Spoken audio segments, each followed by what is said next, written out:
What's up, Eager to Pleasers? Welcome back to another episode of the Eager to Please podcast. Thanks to our friends and supporters at Fresh Starts Registry joining us today to talk about the importance of listening and why feeling heard matters is transformative listening strategist and founder of Seacoast Listening Lounge, Erin Snow. Erin, thank you so much for being here. I'm really excited to hear more about this very cool concept of the listening room. But before we dig into that, I'm curious how you got connected with Olivia and Jenny. Yeah. Hey, Natalie. So great to be on this show. I'm really excited for the conversation. Oh my gosh, how did I get connected to Olivia and Jenny? So I just decided one day to start this business, and I'm like, how do I do that? Who do I need to talk to? My background is in legal advocacy, doing divorce parenting cases with domestic violence victims. So people who knew that I had done that type of work, they were like, oh, you have to get connected to Fresh Starts. I'm like, what is that? And they told me, and I'm like, oh my gosh, I've been doing divorce work for about 17 years. How did I not know about this? Yeah. Like, this would have helped my clients so much. So incredibly grateful to be connected to them. They are wonderful humans. Mm-hmm. And what they're doing is such important work, and, you know, taking the stigma away from divorce, which the stigma still exists. Yeah. And saying, hey, look, we've got you. We've got people who can support you, and you're not alone in this. And I was like, yeah, I'm in. I want to be part of that. Yeah, sign me up. Exactly. I know, for sure. I feel the same way about them. They're both gems of human beings. And I'm glad all of us are now connected, because, you know, it is important to have that support there. And people who don't know that it's out there, at least the word is slowly getting out. I feel like they're a force. So yeah, for sure. Awesome. In such a short amount of time too. I mean, exactly.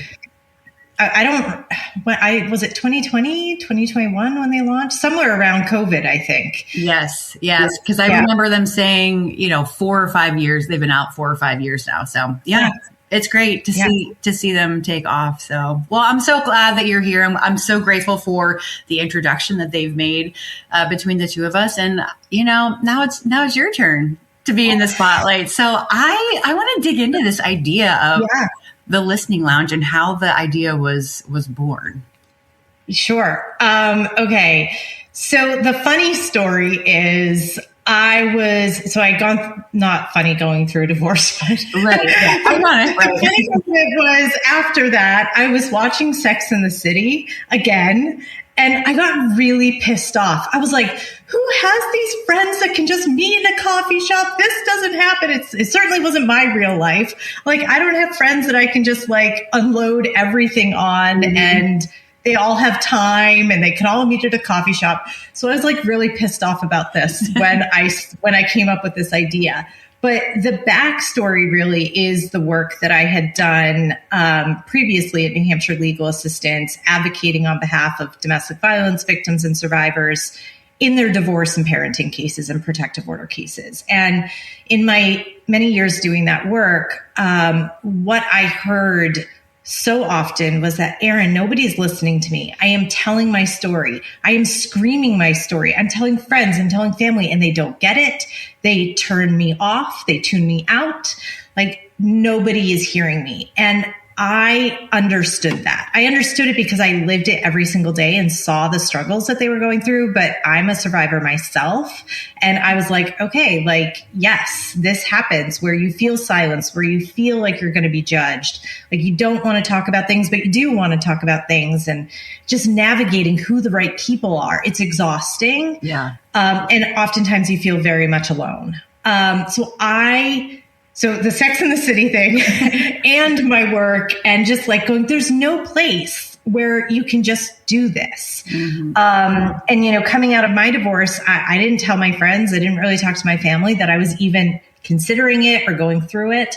Yeah. And I just wanted that space. And I was like, I don't want to do therapy. It wasn't what I was looking for. I just need a safe space to let it out. And then, feel good about that and know that somebody heard me and validated that, witnessed that. And then I could go on and throughout my day and feel lighter and just not alone. Yeah. Exactly. Well, so I think there's so much to unpack in that because number one, you touched on the, importance of getting it out instead of shoving it down.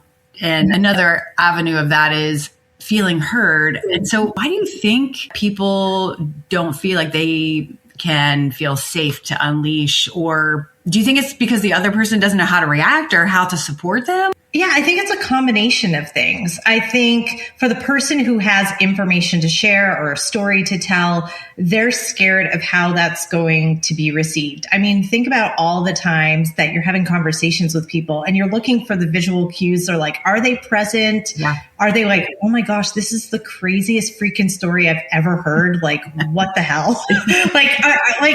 Or are they judging me? Then usually they cut you off and they're like, whoa, hold up. Wait a minute. That can't be right. And that makes you turn inward and go, well, it is right. And it's my story and it's what's happening. So you shut down and you're like, okay, I'm not. And if that happens with enough people, then you sort of learn like, all right, I can't share my story. I think people mean well. I think time is an issue. Distractions are an issue. If you're the friend or family member, it can be exhausting. Yeah. And it can be, I don't want to say the wrong thing. So I'm going to just tell you what I think. Here's my advice. And sometimes that comes with judgment, even though it's well-intended. Yeah. And I don't think we ask the question that I ask in my sessions, which is, how do you want me to listen to you? Like, what do you need from me right now? Are you looking for somebody or a safe place to vent and you just need me to hold space for you? Or are you looking for a conversation? Are you looking for feedback? Like, we just jump in and give that. Yeah. And we're not asking, is that even what this person wants from me? Yeah. I love that question. But I also wonder, do people even know what they want sometimes? And I say that because this whole podcast is about being eager to please and always putting everyone else's needs before your own. So naturally, the reason why you feel like you have to stuff how you're feeling, because sometimes it's not pretty. Sometimes it's ugly. Sometimes you just want to cry and you just need to cuss and you just need to get out whatever frustration you're having. But heaven forbid you do that, because then it looks like, your image is not, as wrapped up in a pretty bow like people think it is. So, how are you helping your clients figure out what they need at that time? Yeah, a lot of them are very surprised by that question. They're like, wait, what do you even mean by that question? And so just breaking it down, because they haven't been asked that. Yeah. They haven't been asked that. And they're like, I don't really know what I want. And I said, okay, well, why don't you just start with what brought you here today? What intrigued you about this service? And then they start talking a little bit. And then I can kind of tell from cues, if there's a long pause, and pauses are fine, I will generally at that point say, is this something where you want me to provide feedback? Do you want that feedback? And they're like, no, I'm all set, or I want to just keep going. This feels good. Or yes, I would really love your perspective on this. I have clients who, my sessions are generally an hour. I have clients who will talk for an entire hour. And they're like, oh my gosh, that just felt great to just unload that. I have other clients who are like, I really want more of a conversation. That's what I'm looking for. And I have other clients who are very direct with me. And they're like, I want you to set a timer for 30 minutes. I want you to let me go. Just let me go for 30 minutes. And then at the next 30 minutes, I want to talk about what I just said. Which is awesome. And I love that. But yeah, I think it's an uncomfortable question sometimes, because people are like, well, I don't want to give the wrong answer. Right. There's no wrong answer. And what I have seen from working with my clients, people who've come in for multiple sessions, they censored themselves at the beginning, because they don't want to be raw. They don't feel like they have to look pretty. They not look like physically, but appear together. And the way women are projected as how we're supposed to behave and how we're supposed to be seen. And this polite factor, I was so excited to be on the show to talk about this polite factor of how we're raised to be polite. And we don't want to upset that. But this is your space where you get to be messy and raw, and it can be ugly, and it's okay, and that's totally fine. And seeing clients kind of come in going, I don't know, and then they stop censoring themselves. Like I have a client who, when I first started working with her, she was like, I can't say that. I'm like, no, you really can say it. And now she's like so excited. She's like, it's Erin. I know I can say that. And she's like, I'm not going to stop myself. And I'm like, great. That's beautiful. Yeah. That's beautiful. And if you can have one space where you're able to do that, like how freeing and how much relief does that bring? And it's not going to be in every circle. It's not going to be with every friend or every family member, but to have one space where you can do that. Like I wish I had this. I so wish I had this. 100%. I mean, and it's not just Sex in the City episodes, this is like a real service that you're bringing. That's amazing. So I know every session probably looks different because everyone needs a different release or outlet, but walk me through what a session with you might look like, because I was checking out your website. You have things from verbal smash sessions to clarity sessions to listening sessions and decompression sessions. And how do you know which service you need? Because some of them might blend. You might need 2 or 3 of those. And it's like, how do you choose, and how do you facilitate each different session? Yeah. So that's a really good question. And I am going through a rebrand, which I know we'll talk about later, but it clarifies some of this because the work generally is the same for me. Like, I don't know what's going to walk through the door. I don't know what somebody is going to bring that day. Even a client I've been working with for a long time. Like, I don't know what they're going to need in that day. So that's why so somebody comes in, and if they haven't done a free consult with me and they're not familiar with the model, they just want to check it out, I'll talk to them a little bit about what I can and what I cannot do. I'm not a therapist. I'm not providing a diagnosis or mental health advice in that way. So I will talk to them about what this space is and what it isn't. And then I usually say, okay, why don't you just pick a word that kind of tells me where we're at right now. Like, what's our jumping off point right now? Right. And a lot of them are saying confused, frustrated, overwhelmed, despairing, hopeless. Like, those are usually the words that I hear when they're coming in. And so we sit with that for a little bit. And then I will say, how do you want me to listen to you today? What does this session look like? And if they don't understand that question, I'll explain that. And then we just get into it. And it's really organic. Like, even if someone says, I just need you to hold space and do the empathetic listening with me for 60 minutes, I can tell just from my training and my trauma-informed advocacy, okay, this person is looking for something from me. So I'll ask them. It's very much driven by the client. Like, what do you need? And so if they choose something at the beginning, it doesn't mean that that's where we're going to end up at the end of the session. Yeah. So it is very organic, and it does change. And people should be absolutely empowered to do whatever feels right for them in that time. And then at the end of the session, like 5 minutes before the session wraps up, I check in with another word. Like, where are we at right now? It's okay if your word hasn't changed. There's no pressure. But the majority of the time, people are like, I feel lighter. You filled my hope cup. I went from despair to hopeful. I feel like I can breathe, like those kinds of things. And I'm like, okay, in an hour, just being able to talk to somebody that is listening, where their sole focus is to listen to you and to give you that space to be your authentic self, to say whatever it is that's on your mind. Like, that transformation in just a short amount of time is just so incredible to see. And I'm just so grateful that I'm doing this work and that people trust me with their stories and with their life, really, with what's going on with them. It's a real place to be honest. Absolutely. And I don't know of too many places where you can do that. Be fully honest. Yes. Without judgment, as you had said before. Exactly. Yeah. So do you work with a team? Do you have a team with you, or is it just you? Okay. It is just currently, yes. I have big plans. Yeah, that's amazing. So I heard you say you also do online sessions. So that means you can kind of cross state borders and things like that, right? So you can go wherever is needed. Yeah. Okay. Yeah, absolutely. I do virtual sessions and in person. I'm in New Hampshire, so anyone local to New Hampshire is welcome to come to my office. But yeah, I offer virtual sessions. I also offer a group vent session on Tuesdays at 7. And that's really great. It's like up to 8 people. You can kind of drop in. It's $20. So, no like big commitment, and it's a different group of people and different themes every week. So we cover divorce, we cover grief, we cover relationships. I'm excited at the end of the week where I'm doing a vent session on joy, and people are like, wait, what is that? Those two things don't go together.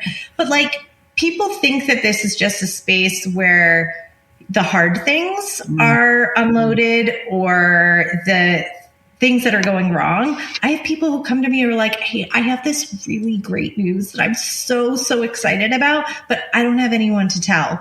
Or I want to tell people, but like somebody finds out that they're pregnant.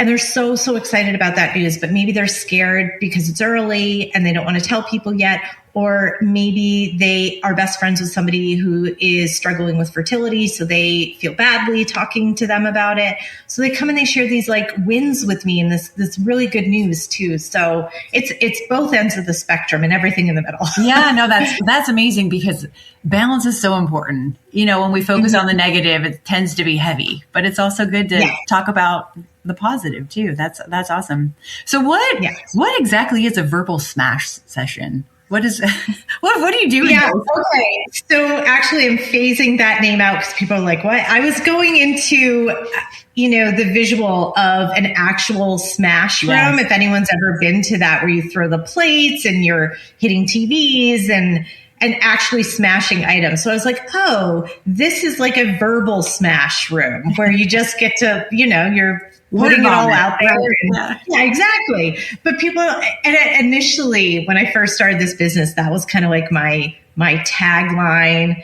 But then people are like, wait, so you're smashing items. I'm like, okay, this is confusing. Hence the rebrand. That's right. Yes. Well, let's talk about that. Maybe that's a great segue into talking about your rebrand. Yeah. So I am super proud of Seacoast Listening Lounge. And when I first started this, I have no business background. I was like, I have this idea. I came up with this idea in June of 2024 and left my job in July of 2024 and opened in August of 2024. Wow. That's so like, here's an idea. Let me just try this crazy thing, leave my job. Like, great. Sign me up.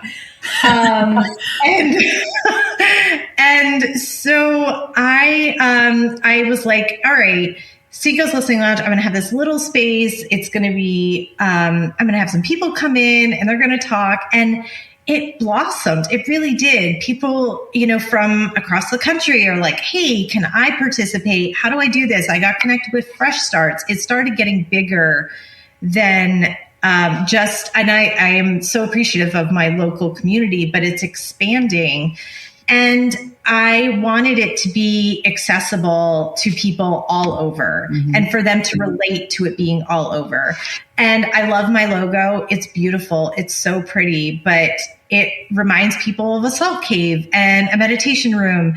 And great. I'm happy to provide that quiet, serene space, but it's also like, if you looked at my office, I have pictures of like Victorian era women with graffiti over it, like "Don't kill my vibe."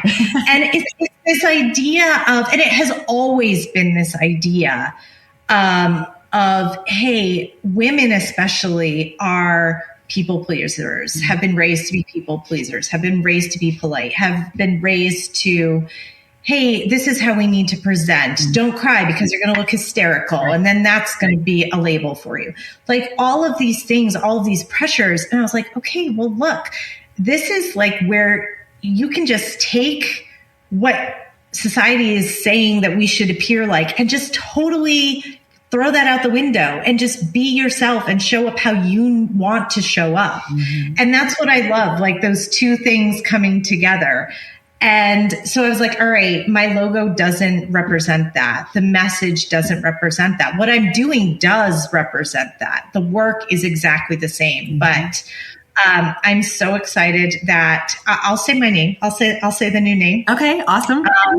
So it was Seacoast Listening Lounge, and it is moving to the Unmuted Room. Ooh. So yes, where decorum meets disruption. Love it. And it's just the website is going to really, the listening sessions are there, but the messaging around who is this space for, and is it for me? And it's for every person that's just like, I need to let this out, and maybe I don't want therapy or don't need therapy right now, or I want to do both, or I'm not looking for coaching, I just need this space.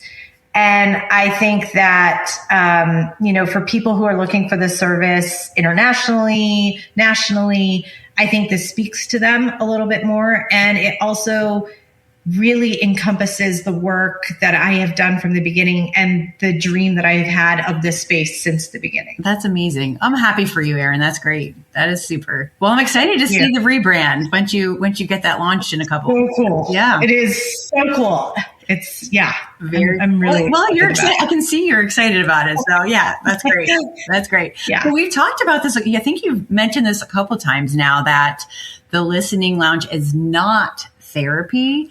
So I'm curious to see your take on how it differs, because I'm like you. I did not want to go into therapy. I mean, I was forced to go into it when I was younger because my father had passed away, and my mom's like, this is what you need. You're an adolescent, and you're going to, and I just had since then a bad relationship with it. And I know that therapy can be for some people, and that's great, and they get a benefit out of it. And I feel like I've found other avenues to get out my feelings and thoughts and whatever. And part of that is songwriting. I'm a songwriter. So I saw that. Thank you. So I'm curious, how this does differ from therapy for people who are reluctant to go and talk to someone because they are going to feel judged or whatever.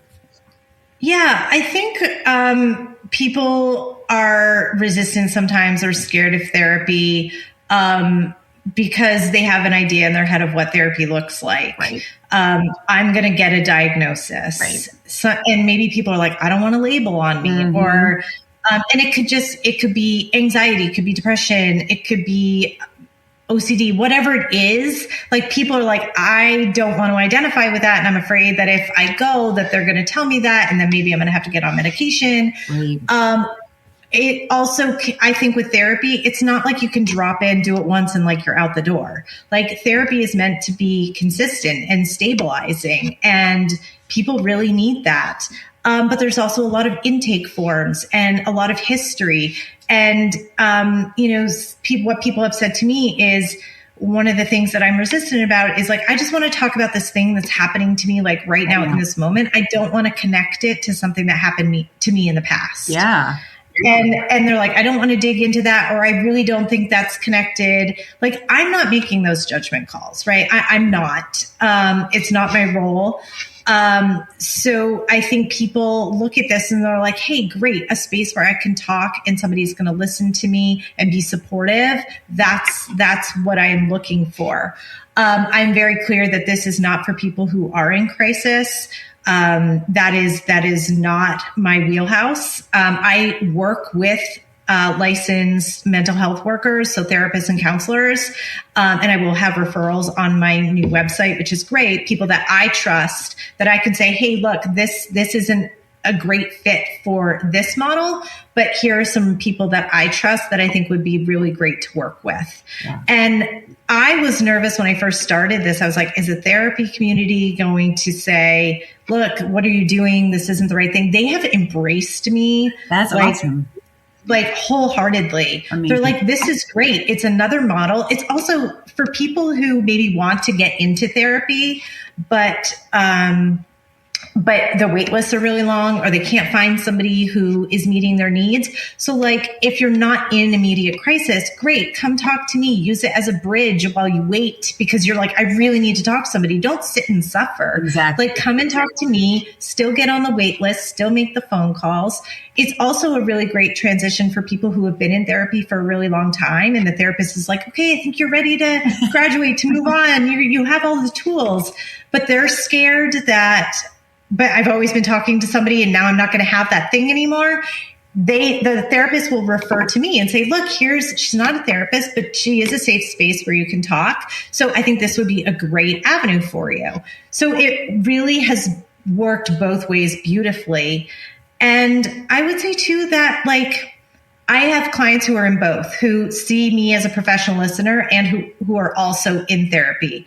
And I have had clients say, I will say things to you, Erin, that I'm not saying to my therapist, because there is, when you go to a doctor's office, just like your PCP, like you want to present a particular way. And I think therapy might even be a little bit more where you're like, I don't want to come across as like crazy, because then they're going to think I'm crazy and they're going to diagnose me and they're going to give me medications.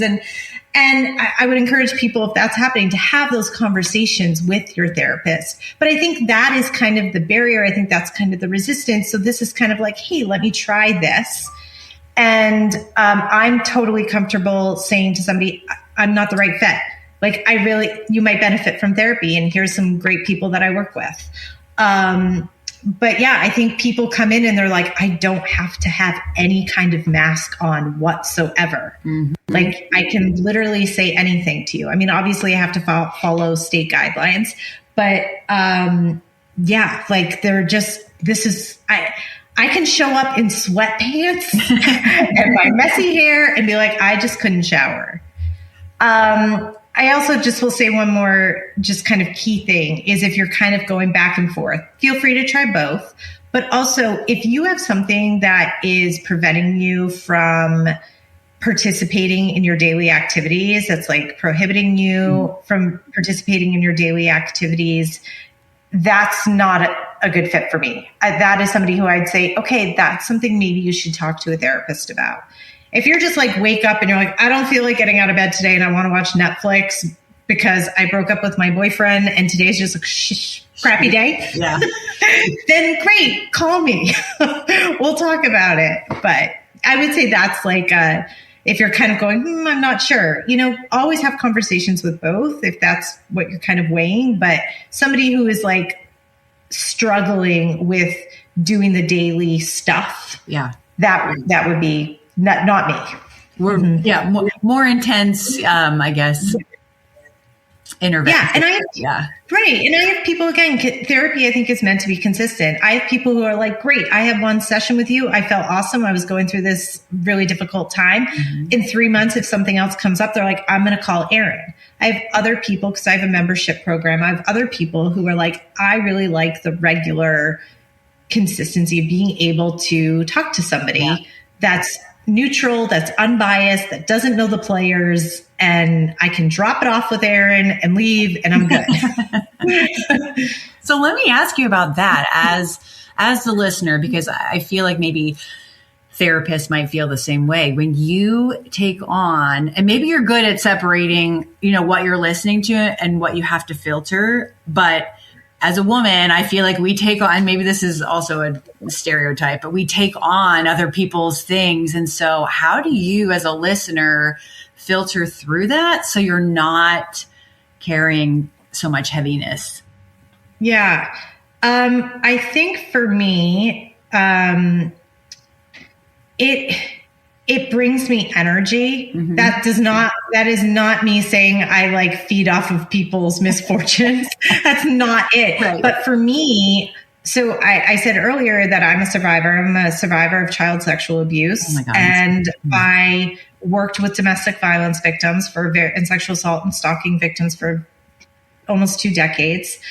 And for me to be able to take in that, knowing what it felt like at various points in my life, of what it felt like to not have that space and to not have that safe person, like that gives me drive. It gives me energy. And so I can take that in. People will be like, Erin, I don't know how you've done this work for so long. Like the turnover rate is so high. Like, how are you not burned out? And people, when I left my job, were like, oh, it must be because you've done this for so long. No, not at all. Like I loved my job and I could have continued doing that work because I know that feeling, and that feeling drives me to never want any other person to experience that. Yeah. And so I can take that on. It's kind of like my superpower.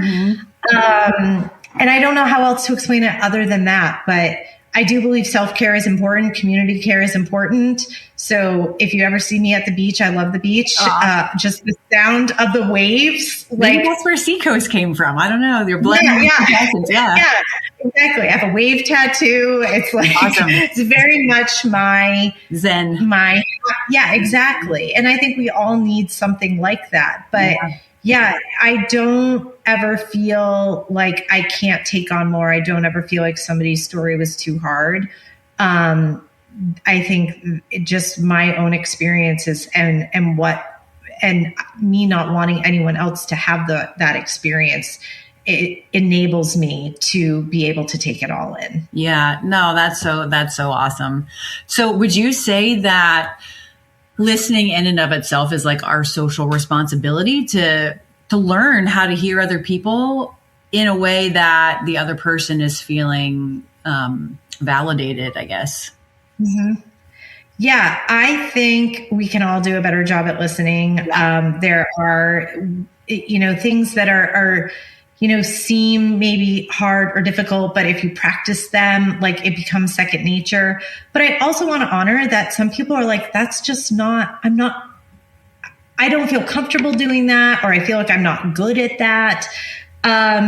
That's okay. Recognizing that. Yeah. It's okay to be like, I can't do this. But what you can do is say, I'm not the person to hold the space for you, but here's somebody who can, or set boundaries. Like, hey, I know that this is really important to you and you're important to me. So therefore this is important to me. Wow. But I've got X, Y, and Z going on. I have 30 minutes right now. I have 30 minutes I can give to you, and please tell me how I can listen to you and what you need from me. And I'm here for you. But like, be empowered to set those boundaries. Be empowered to say, we want to be people pleasers. We want to be polite. We want to do the right thing. And sometimes the right thing is saying, I can't do this. Yeah. And that's okay. Yeah. And that's totally okay. And just know what the resources are. Mm-hmm. So that they can have a person, and just that kind of hey, I know that you cared enough to help me find this. And I appreciate that. And that was a huge help. Yeah. That's interesting that you said that, because I do feel like I've found myself in situations, whether it's with a family member or a friend or a coworker or whatever, and they feel safe enough to unleash with you. Maybe that wasn't necessarily the right time for you to sit and take it all in. And so here you are. I actually wrote a song about this called Boundaries. It's like, I want to help you, and I really do want to listen, and I want to give you my undivided attention. But right now is just not the right time. But I didn't know how to say that. And so here I am that's why I asked the question before, taking on their stuff. And I'm like, oh, now I'm even more stressed out because I'm late for a meeting or this or that. And it's like, Yeah, right. Exactly. I think setting boundaries I think that's healthy. I think that doesn't make you a bad friend. It doesn't make you a bad family member. It's like, hey, I love you enough to say that I can't give you my undivided attention right now. And I know that's what you really need. So if now is not the right time, when can I do that for you? Yeah. Let's look at our schedules and, try it. I mean, you can't always plan life, obviously, but right. if it, in that moment, just validating, saying, this is important, you're important to me, but I want to give you my attention and I can't right now. Yeah. Yeah. What are some ways that you found helpful to create those healthy spaces for people to feel honest talking to you? In terms of in my work and in my... Yeah, or just in life, because you're a mother, you're a friend, just as a human being. Yeah, I would say ask a question and ask the question, what do you need from me right now? If you see somebody is really struggling, I really think that question is so important. I'm tucking that one away because I love that. Yeah. What do you need? What do you need from me right now? Because they're coming to you because, and I'll say this too, people are looking for cues that they can tell you stuff, difficult stuff. And if they're getting feedback, either in, it could be like, hey, Natalie, something happened last night and I'm feeling kind of crappy about it. I would love to like chat with you about it. And if you're like on your phone and you're not making eye contact with them and you're not asking a follow-up question about, oh, hey, Erin, what happened last night? If you're not asking like those kinds of questions, people are assessing, and I know this from my legal work, people are assessing to see if you're a safe person. And so they're dropping little things. And you're going to miss them, and that's okay, because we're constantly distracted.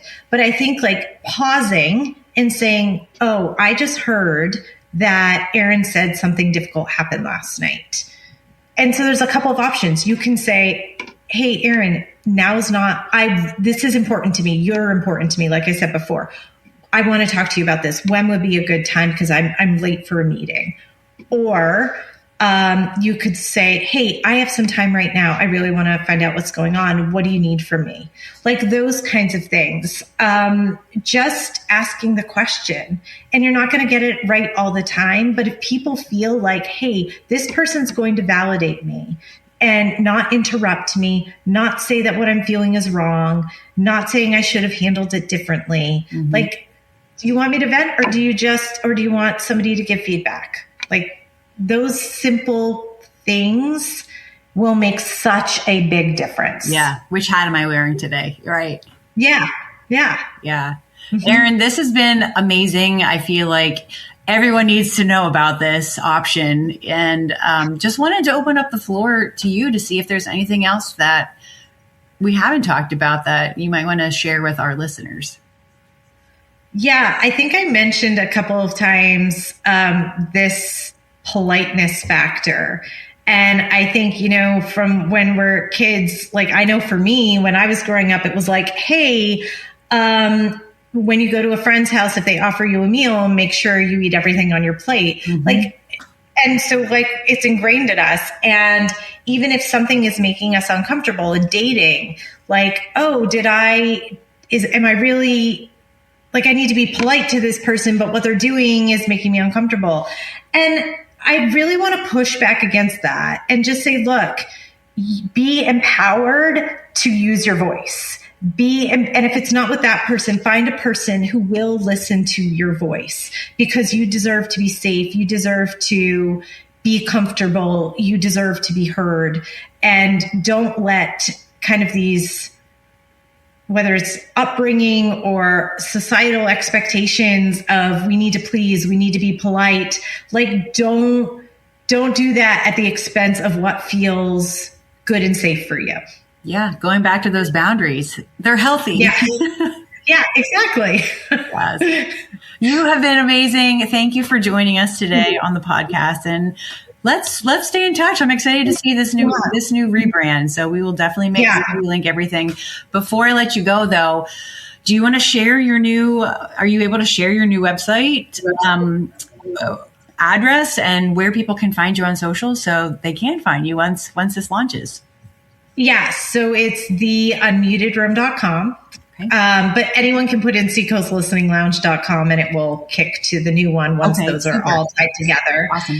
And then I'm moving over my Instagram. I think it's going to be the.unmutedroom. Okay. So I think, but that's also switching over. So it's going to be the same account, same people. So if you're following Seacoast Listening Lounge on Instagram, you're going to get kicked over to the Unmuted Room. Amazing. Well, that's good. That's a nice, easy transition then for you. So you're not relinking everything. Oh gosh, no. No. Oh my goodness. This has been awesome. You're fantastic, Natalie. This was a lot of fun. Thank you so much. We'll talk to you soon. All right. Bye-bye.